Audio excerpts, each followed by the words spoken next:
என்ன சின்ன வயசுலேயே வந்து அபார்ட் பண்ணியிருப்பாங்க. என் தாத்தா தான் வந்து என்ன காப்பாத்துனாரு அப்படின்னு சொல்லிட்டு, அவரு டார்வின் அப்படிங்கிற ஒரு கண்டஸ்டன்ட் உள்ள வராரு. அவரு வந்து பார்த்தீங்கன்னா, ரொம்ப இன்ட்ரஸ்டிங்கான ஒரு கண்டஸ்டன்ட்டா இருப்பாரோ அப்படிங்கிற மாரி எனக்கு பர்சனலா வந்து தோணுச்சு அவர பார்க்கும்போது.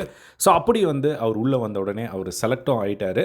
அவரு செலக்ட் ஆனதுக்கு பின்னாடி என்னென்ன நடந்தது அப்படிங்கிறத பார்த்துருவோம். ஸோ ஃபர்ஸ்ட் எடுத்த உடனே வந்து அவர் உள்ள வந்த உடனே பயங்கர எக்ஸைட்டடா வராரு. ஸோ அவர் வந்து இந்த பிக் பாஸ் காமன் மேன பத்தி வந்து ஒரு இன்ட்ரோ மாரி வந்து ஒரு குடுக்குறாரு. இப்போ ஹோஸ்ட் இருந்தா எப்படி அந்த ஒரு ஷோவ எக்ஸ்பிளைன் பண்ணுமோ, அந்த மாரி அவர் பயங்கர ப்ரிப்பேர்டா வந்து அத வந்து எக்ஸ்ப்ளைனும் வந்து பண்றாங்க. ஜட்ஜஸ் எல்லாருமே இம்ப்ரெஸ் ஆயிடுறாங்க.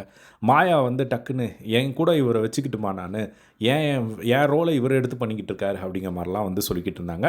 அவ்வளோ சூப்பர்வா பண்ணாங்க. நல்லா இருக்கு அப்படின்னு சொல்லி ஒரு அப்ரிஷியேட்டும் வந்து பண்ணாங்க. அதுக்கப்புறமா வந்து சரி உங்கள பத்தி சொல்லுங்க அப்படின்னு சொல்லும்போது, என் பேரு டார்வின். நான் பொறக்கிறப்பவே வந்து கஷ்டப்பட்டு தான் வந்து பொறந்தேன். ஸோ என்ன வந்து அபார்ட் பண்ண போயிட்டாங்க. அப்போ வந்து எங்க தாத்தா தான் வந்து காரணம். சண்ட போட்டு அபார்ட் பண்ணக்கூடாது அப்படின்னு சொல்லி நான் வந்து பொறந்தேன் அப்படிங்கிற மாரி சொன்னாங்க. அது மட்டும் இல்லாம நான் வந்து ரொம்ப ஒரு யுனிக்கான ஒரு ஆளு. ஸ்கூல்ல ஆகட்டும், காலேஜ்ல ஆகட்டும், எல்லா இடத்துலயும் வந்து நான் யுனிக்கான ஒரு ஆள் அப்படிங்கிற மாரி சொல்றாரு. அதுக்கப்புறம் சரி ஓகே யுனிக்கான ஆள். நீங்க வந்து இப்போ உங்களுக்கு வந்து ஒரு ஸ்டோரி டெல்லிங் டாஸ்க் அப்படிங்கிற மாரி வந்து ஒரு டாஸ்க். ஸோ அவங்க ஒரு டேபிள் வச்சுடுறாங்க. டேபிள்ல வந்து உள்ள வந்து கிரீட்டிங் கார்டு இந்த மாரி நெறைய கார்ட்ஸ் வந்து உள்ள வச்சுடுறாங்க. ஸோ அத வந்து மூடி வச்சிருக்காங்க. அவருக்கு வந்து தெரியாது. அவர் என்ன பண்ணணும் அப்படின்னா, ஜஸ்ட் அந்த துணிக்குள்ள வந்து கைய விட்டு ஃபர்ஸ்ட்டு ஒரு கார்டு எடுப்பாரு. ஸோ அந்த கார்டில வந்து அவர் ஸ்டோரிய வந்து ரேண்டமா வந்து ஸ்டார்ட் பண்ணணும். அந்த கார்டு ரிலேட்டடா இப்போ கிரீட்டிங் கார்டு வருது அப்படின்னா, என் ஆள் வந்து எனக்கு கிரீட்டிங் கார்டு குடுத்தாங்க அப்படின்னு சொல்லி அந்த ஒரு ஸ்டோரிய வந்து ஸ்டார்ட் பண்ணணும். அப்படி பண்ணும்போது வந்து ஜட்ஜஸ் கையில வந்து ஒரு ஆரன் மாரி இருக்கும். அத அவங்க அமுத்துனாங்க அப்படின்னா, செகண்ட் பொருள் என்னவோ அத எடுத்து அவரு அது ரிலேட்டடா அந்த ஸ்டோரிய வந்து அப்படியே கன்டின்யூ பண்ணணும். அப்படியே ஜட்ஜஸ் வந்து அது ஹாரன் அடிச்சுட்டே இருப்பாங்க. அதுக்கேத்த மாரி வந்து அவரு சொல்லிட்டே இருக்கணும் அந்த கதைய. ஸோ அதில வந்து பார்த்தீங்கன்னா, அவரு சொன்ன விதம் வந்து டக்கு டக்குன்னு சூப்பர்வா இருந்தது. ஸோ ஸ்பான்டேனியஸா வந்து நல்லா சொன்னாரு. அதே மாரி அவரோட எனர்ஜியும் வந்து செமையா மேட்ச் ஆச்சு. ஸோ என்னடா சூப்பர்வா பண்றாரே! அப்படிங்கிற மாரி வந்து ஒரு ஃபீல் வந்து வந்தது. ஸோ அந்த ஸ்டோரி டெல்லிங் டாஸ்க்க வந்து கரெக்ட்டா பண்ணிட்டாரு.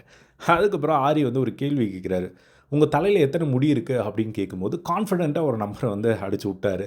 அதுக்கப்புறமா சரி இப்போ அந்த நம்பர் இல்ல அப்படின்னா, நாங்க உங்கள ரிஜெக்ட் பண்ணலாமா? அப்படின்னு கேட்கும்போதும், அவரோட ஆன்சர் வந்து ரொம்ப கான்ஃபிடென்ட்டா, "எஸ் நான் ரெடி" அப்படிங்கிற மாரி வந்து சொல்ல, ராஜுக்கு வந்து இப்ப என்ன அதெல்லாம் கவுண்ட் பண்ணிட்டா உட்காந்துட்டுருக்க முடியும் அப்படின்ற மாரி அவர் ஸ்டைல்ல வந்து ஒரு காமெடி வந்து போட்டாரு.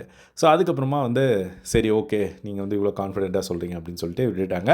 உங்களோட ஸ்பான்டேனியஸ் வந்து சூப்பர்வா இருக்கு. உங்களோட எனர்ஜி வந்து சூப்பர்வா இருக்கு. ஸோ நீங்க வந்து செலக்டட் அப்படிங்கிற மாரி டார்வின வந்து செலக்ட் பண்ணாங்க. உண்மையிலேயே இன்னைக்கு செலக்ட் ஆன கண்டஸ்டன்ட்ல இவர் வந்து உண்மையிலேயே சூப்பர்வா வந்து பண்ணியிருந்தாரு. ஸோ எனக்கு தெரிஞ்சு இவருக்குள்ள இன்னும் இருக்கு நெறையா. ஒரு என்டர்டெயின்மெண்ட்டா வந்து நம்ப இவர ரசிப்போம் அப்படிங்கிற மாரி தோணுது. பட் வெயிட் பண்ணி வந்து பார்க்கலாம். ஃபர்தரா வந்து எப்படி போகுது அப்படின்னு சொல்லிட்டு. ஸோ உங்களுக்கு டார்வின் பார்க்கும்போது என்ன தோணுச்சு அப்படிங்கிறத கமெண்ட் பாக்ஸ்ல ஷேர் பண்ணுங்க.